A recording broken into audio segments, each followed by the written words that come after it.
ស្ងាត់តែច្បាស់លាស់ថ្ងៃនេះអ្នកផលិតមាតិកាវ័យក្មេងលេងដឹកដៃគូស្នេហ៍រូបសង្ហាភ្ជាប់ពាក្យហើយចាអ្នកនិយមតាមដានមាតិកាវីដេអូតាមបណ្ដាញសង្គមនានាច្បាស់ជាបានស្គាល់មកហើយកញ្ញាលេង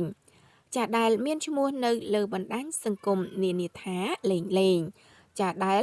ជាអ្នកផលិតមាតិកាមានប្រជាប្រិយភាពមួយរូបចាក្នុងនោះដែរអ្នកផលិតមាតិកាលេងដែលមានឈ្មោះពិត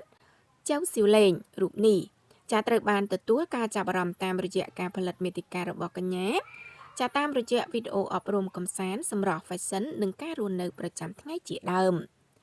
ចាបន្ថែមពីនោះដែរកញ្ញាលេងមិនត្រឹមជាអ្នកផលិតមាតិកានោះទេតែកញ្ញាក៏ជាស្ថាបនិក brand សម្លៀកបំពាក់ខ្មែរចាដែលមានយីហោ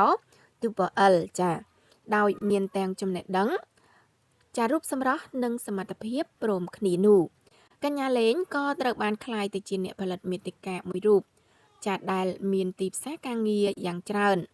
ដោយកន្លងមកកញ្ញាទទួលបានការងារទាំងក្នុងនិងក្រៅប្រទេសថែមទៀតផងចាងាកទៅកាន់ជីវិតឯកជនវិញកន្លងមកស្រីស្អាតរូបនេះមិនសូវបង្ហាញពីរឿងរ៉ាវជីវិតគូនៅលើចាបណ្ដាញសង្គមប៉ុន្មាននោះឡើយចាដែលជាហេតុធ្វើឲ្យអ្នកគ្រប់គ្រងគិតថានាងនៅ single នៅឡើយចាប៉ុន្តែរយៈពេលក្រោយនេះចាកញ្ញាលេងក៏បានបង្ហោះរូបស្និទ្ធស្នាលនឹងបុរសម្នាក់ចាដោយហាក់ចង់បង្ហាញពីទំនាក់ទំនងពិសេសផងដែរចាជាក់ស្ដែងក្រោយបង្ហាញរូបជាមួយនឹងកំឡោះរូបសង្ហាជារឿយៗនឹងបណ្ដាគ្នាចូលរួមកម្មវិធីមួយរយៈ